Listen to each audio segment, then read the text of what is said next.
এই মানুষটার একটা কথায় যুদ্ধ শুরু হয়ে যায়। তার এক টুইটে শেয়ার বাজার ভেঙে পড়ে। তার এক রাগে তেল গ্যাসের দাম লাফিয়ে ওঠে। তিনি আর কেউ নন, ডোনাল্ড ট্রাম্প। পৃথিবীর সবচেয়ে ক্ষমতাধর লোকদের মধ্যে তিনি একজন।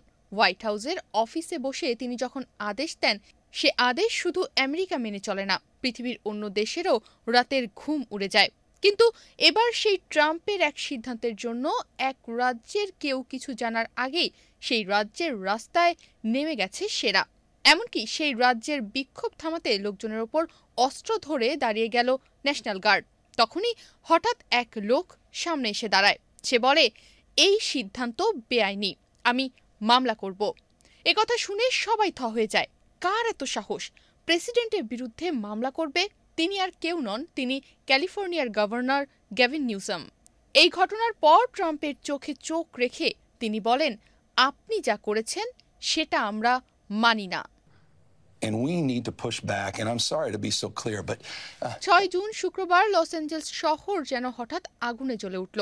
ক্যালিফোর্নিয়া পুলিশ আর আমেরিকার ইমিগ্রেশন অফিস শুরু করলো এক অভিযান। নথিপত্র নেই এমন অভিবাসীদের ধরার অভিযান। জায়গাটা ছিল প্যারামাউন্ট, যেখানে মেক্সিকো আর লাতিন আমেরিকা থেকে আসা মানুষদের বসবাস। তাদের অনেকেই মার্কিন কাগজপত্র ছাড়াই এখানে থাকছে, এমনকি কাজও করছে। অভিযানের সময় সংঘর্ষ বেঁধে গেল। লোকজন রাস্তায় নেমে এলো।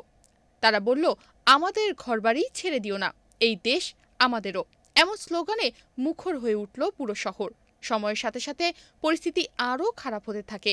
এক পর্যায়ে পরিস্থিতি এমন হতে থাকে যে পুলিশ আর আইসিই সামলাতে পারল না। ঠিক তখনই ডোনাল্ড ট্রাম্প দিলেন আদেশ, বললেন ন্যাশনাল গার্ড পাঠানো হবে লস অ্যাঞ্জেলেসে। কারো সঙ্গে কোনো প্রকার কথা না বলে, কোনো যুক্তি না করে, ক্যালিফোর্নিয়ার রাজ্য সরকারকে না জানিয়ে ট্রাম্প 2000 সেনা পাঠিয়ে দিলেন লস অ্যাঞ্জেলেসে। আর এই ঘোষণার কয়েক ঘন্টার মধ্যেই বুলেটপ্রুফ জ্যাকেট, বন্দুক এবং হেলমেট পরা সেই সেনারা রাস্তায় দাঁড়িয়ে গেল সরকারি দপ্তর আর রাস্তাঘাট পাহারায়। সেই রাতেই শহর যেন ভয়ঙ্কর হয়ে উঠল। রাস্তায় গাড়ি পোড়ানো হলো, পুলিশ টিয়ার শেল ছুড়ল, লাঠিচার্জ করল। পুলিশ গার্ড মিলে এখন পর্যন্ত গ্রেফতার করেছে 200-এরও বেশি মানুষকে।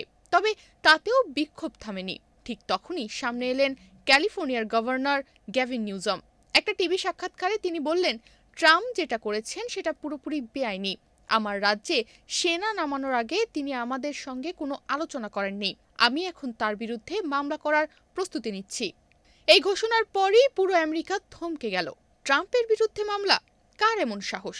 এরপর এনবিসি টিভি কথা বলল লস অ্যাঞ্জেলেসের পুলিশ প্রধান জিম ম্যাকডোনাল্ডের সঙ্গে। তার সাথে যোগাযোগ করা হলে তিনি গণমাধ্যমকে জানান, সামরিক শক্তি হয়তো দরকার ছিল না। পরিস্থিতি এখন যেমন দাঁড়িয়েছে তাতে আমাদের পরিকল্পনা আবার দেখতে হবে। এরপর ডোনাল্ড ট্রাম্পও আর চুপ থাকেননি। নিজের ট্রুথ সোশ্যালে তিনি লিখলেন, যা যা করার দরকার সব করো, ঠকদের কোনো ছাড় দিও না, আমেরিকাকে আবার মহান করো। এদিকে গ্যাভিন নিউসাম যা বলছেন সেটা শুধু একটা মামলা না, এটা যেন এক বিদ্রোহ, রাষ্ট্রপতি ক্ষমতার বিরুদ্ধে এক প্রতিবাদ। তার এই সাহসিকতা এখন বিশ্বজুড়ে আলোচনার কেন্দ্রবিন্দুতে। অনেকে বলছে 2028 সালের প্রেসিডেন্ট নির্বাচনেও তিনি হঠাৎ বড় মুখ হয়ে উঠতে পারেন। কিন্তু নেটিজেনদের মনে এখন একটাই প্রশ্ন, এই মামলা কি আসলেই চলবে? আর যদি চলে তবে তার পরিণতি কি হবে?